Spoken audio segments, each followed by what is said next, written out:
କଗପତି ନାଥଙ୍କୁ ମୋହର ଜଣାଣ ହେ ବାବୁ କଗପତି ନାଥଙ୍କୁ ମୋହର ଜଣାଣ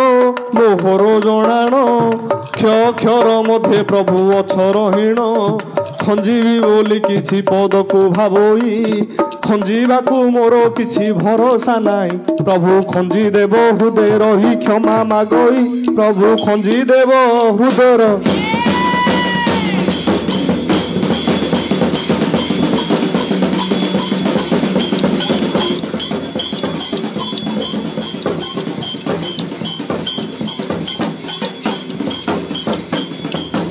ঠাকুরানী ঠাবে ঠাবে বিহর মাল ঠাবে বিহর মা ঠাবে বিহর মঙ্গলে মঙ্গলা কোঠি মঙ্গলবার মাল মঙ্গলে মঙ্গলা কোঠি মঙ্গলবার মহাভূত পেত মোহ মায়া তোহর মোহিরে মোহি পকাউ সচরাচর আজি মাগুছি উধারি ধর মা মঙ্গলা আজি মাগুছি উধারি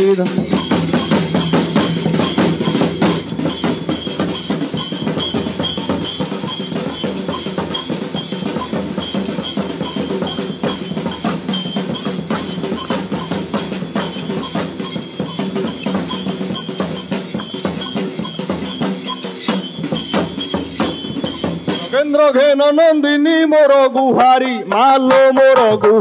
মালো মোর গুহারি নমুছি পয়রে রখ গোসা কম্বরি নকর বহেলা মা বুড়ুছি মো ভেলা ঠাব দেই রখ মতে জয় মঙ্গলা আজি ন কাটিবু মোর গলাল মঙ্গলা আজি ন কাটিবু মোর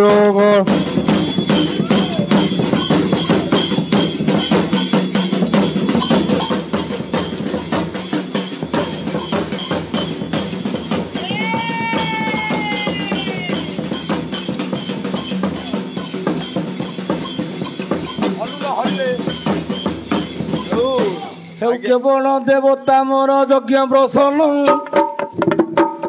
মু জানিল পারিলি তুম সুন্দর নাম হে দেবতা যেবে জানিবি তুম গ্রাম নাম দেবতাকু দেবী মুদে যোড়ি বন্দান নামটা যেবে মু পারিবি জানি পিন্ধাই দেবি তুমକୁ সুপর ফাইনি মু ডাকিবি বউল বেণী গো দেবতা ডাকিবি বউল বেণী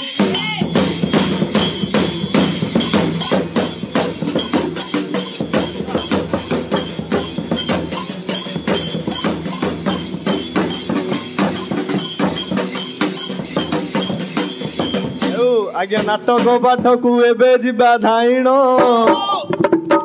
আজ্ঞা গাহাণ পাঠকু এবে যা ধাইণ গুরু ব্রহ্মা গুরু বিষ্ণু মহেশ্বর গুরু ব্রহ্মা গুরু বিষ্ণু মহেশ্বর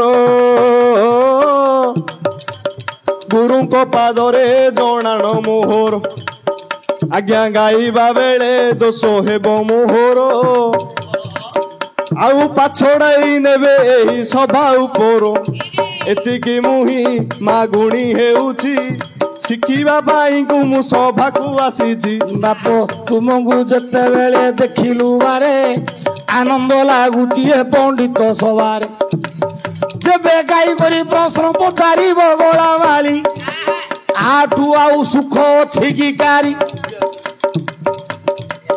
ଭଙ୍ଗା ପଦାକ ବାପରେ ବୁଢୀ ଯେ ଯାଉଛି ତୁମେ ନାଉରିଆ ହୋଇ ପୁଣି ନବ ଭାଇ ମଟି ଗାହାଣ ଜଗତ ଅଳ୍ପ ଦିନ ଗଲେ ଗାହାଣୀ ମାନେ ମଲେ ଭାଙ୍ଗି ଯିବ ବାହାରେ ତୁମ ପରି ଗଜା ଭେଣ୍ଡିଆ ଦେବେ ବାହାରିବେ ଗଞ୍ଜାମର ଟେକ ବାବୁ ଗଞ୍ଜାମରେ ରଖିବେ ଆଜ୍ଞା ପେଶା ନାହିଁ ନିଶା କରୁଛି ବହନ ବଡ଼ ବଜାର ଦୋକାନ ଅଛି ବହନ ଗୁରୁ ପ୍ରମୋଦ ମହାରଣା ଯେ ମୋହର ଶିଖିଛି ପଦେ ଅଢେ ଯେ ତାଙ୍କୁ ଠାର ବିଜୟ ଗାହାଣୀଠୁ ମୁଁ ଶିଖିଛି ପୁଣି ମୋବାଇଲରେ ରେକର୍ଡିଂ ଯା ଜାଣିଛି ପୁଣି ଆଜ୍ଞା ଗୁରୁ ତ ମୋହର ସବୁ ହେଲେ ବହନ କିଛି ନାହିଁ ଜ୍ଞାନ ମୁଁ ଯେ ଅଜ୍ଞାନ ମତେ କରିଦେବେ ଜ୍ଞାନ ପହନ ହେ ଆଜ୍ଞା ମତେ ଦେବେ ଟିକେ ଜ୍ଞାନ ପୂର୍ଣ୍ଣ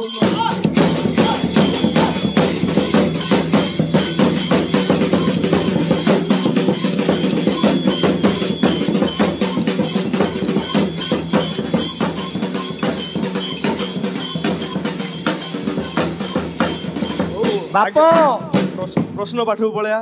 ଦାମ୍ବୁଡି କି ଦାମ୍ବୁଡିଆ ଦିଟା ଯେତି ଯେତି ମଙ୍ଗେଇବ ବାଲି ନଦୀରେ ନଙ୍ଗୁଲା ଧରି ଗଲେ ଯେତେବେଳେ ସିଏ ଯୋଉ ଏପଟ ସେପଟ ହଉଥିବ ଗାର ଗାର ନଙ୍ଗୁଲଟା ଯେତେବେଳେ ଜଣା ପଡିଯିବ ନାକ ସିଧା ସେ ସିଆରାଟା ଗଲା ଜାଣିବ ଯେ ସେ ଦାମ୍ବଡାଟା ମଙ୍ଗି ମଙ୍ଗି ଆଇଲାଣି। ଏଥର ଅସୁବିଧା ନାହିଁ, ସିଏ ଦାମ୍ବଡାରୁ ବଳଦ ହେଇଯିବ। ହେଲେ ମୁଁ ଯାହା ଧରା ପଡୁଛି ତମେ ଏବେ ମଙ୍ଗି ମଙ୍ଗି ନାକ ସିଧା ପଳେଇଲଣି, ଏଥର ବଳଦ ହେଇଯିବ।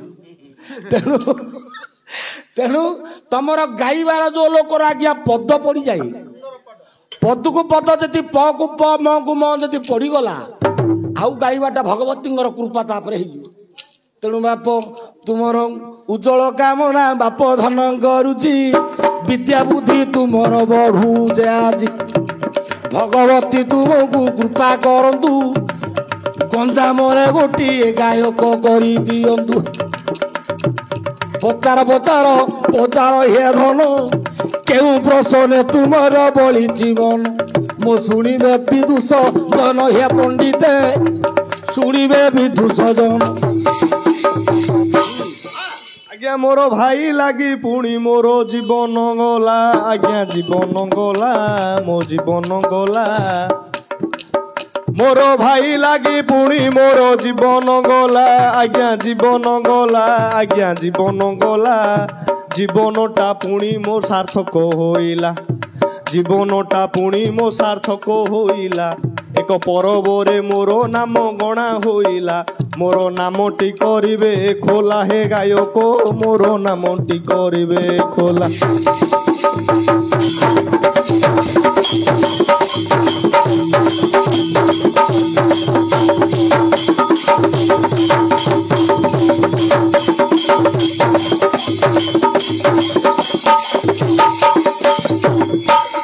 ହେଲେ ବାବୁ କଥାରେ ଟିକେ କହିଦିଅ ସମସ୍ତେ ଜାଣନ୍ତୁ।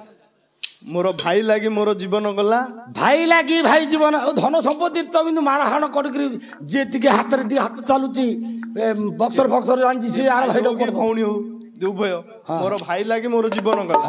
ମୋର ଜୀବନଟା ଗଲା ସିନା ଆଜ୍ଞା ମୋ ଜୀବନଟା ସାର୍ଥକ ହେଇଗଲା, ତାର ଗୋଟେ କୀର୍ତ୍ତିକରଣ ରହିଯାଇଥିବ। କିନ୍ତୁ ମୋର ଭଉଣୀ ମୁଁ ଯୋଉ ମୋର ଜୀବନ ସାର୍ଥକ ହେଲା, କିନ୍ତୁ ମୋର ନାମରେ ଏକ ପରବ ହେଇଗଲା, ମୋର ସବୁଠେ ମୋର ବିଖ୍ୟାତ। ସବୁବେଳେ ତା ନା ତାକୁ ହେତୁ ପକଉଛନ୍ତି ଆଉ ଗଲା ଆଉ। ହରିଏ ମତେ କିମ୍ପା କଲ ଲୋଡା ଚଢେଇଆ ବୁଢା ଗୋ ମତେ କିମ୍ପା କଲ ଲୋଡା।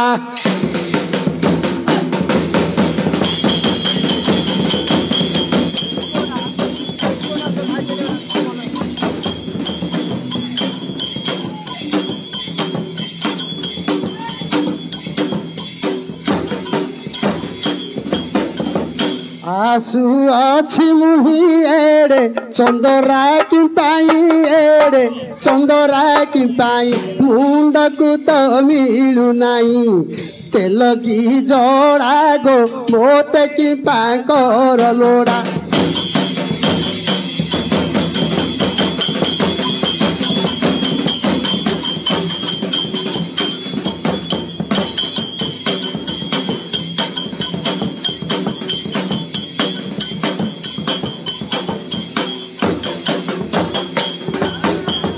କାଞ୍ଜିକି ମୋ ମୋହନ ହେଲା କୁଦ କି କଞ୍ଚି ନଥିଲା ଗୋ କୁଦ କି କଞ୍ଚି ନଥିଲା।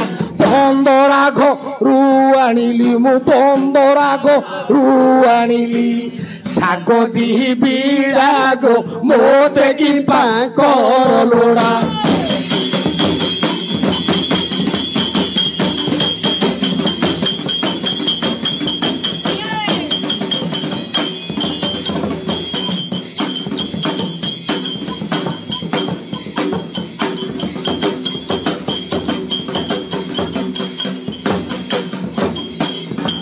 कृष्ण बांधिची हले दाम्बड़ा मुदुई लिखिर दिबोड़ा मुदुई लिखिर दिबोड़ा पड़िसा घर को खंजा पड़िसा घर को खंजा क्षीर दिबोड़ा गो मोते कि पाकर लोड़ा।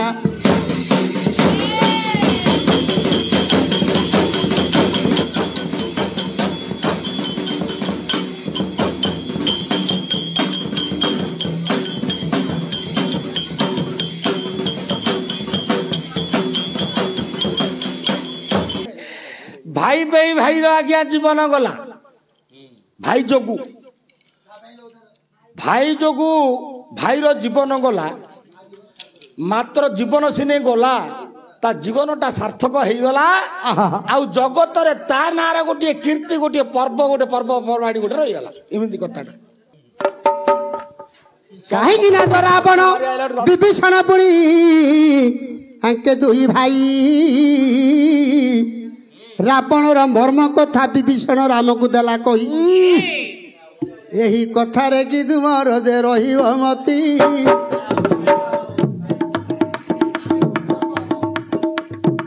ତା ନାଁରେ ଯେବେ ହୋଇବଟି ପର୍ବ,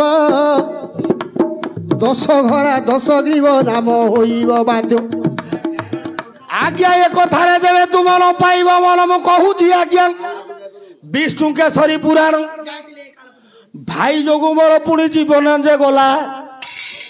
ହିରଣ୍ୟ ରାଜାର ଭଉଣୀ ଆଜ୍ଞା ହୋଲିକା ଯେ ପରା। ଭାଇ କହିଲା ଭଉଣୀ ଲୋ ମତେ ସାହାଯ୍ୟ କରିବୁ, ଚଣ୍ଡାଳ ପିଲାକୁ ମୋର ମରାଇ ତୁ ଦେବୁ। ବହୁତ ଦଣ୍ଡ ଦେଲି ପୁଅ ପ୍ରହ୍ଲାଦକୁ, କୋ ଦଣ୍ଡରେ ନ ମରିଲା ଦେଖୁ ଦେଖୁ। ହୋଲିକା ମରିଲା ଭାଇ ନଡର। ବ୍ରହ୍ମା ଠାରୁ ମୁଁ ପାଇଅଛି ବର। ଅଗ୍ନିରେ ନ ପୋଡ଼ିବି, ତାକୁ ପୋଡ଼ାଇବି। ପୋଡ଼ି କରି ତୋ ପୁଅକୁ ଭାଇରେ ମାରିଦେବି। ହିରଣ୍ୟ କହିଲା ଭଲ ହେଲା, ମୋର ସାହାଯ୍ୟ ହେଲା ମା, ତୋ ଯୋଗୁ ମୋର ଗୋଟେ ଇଏ ରହିବ। ହେଲେ ଆଜ୍ଞା ଜାଳିଲା ଅଗ୍ନି।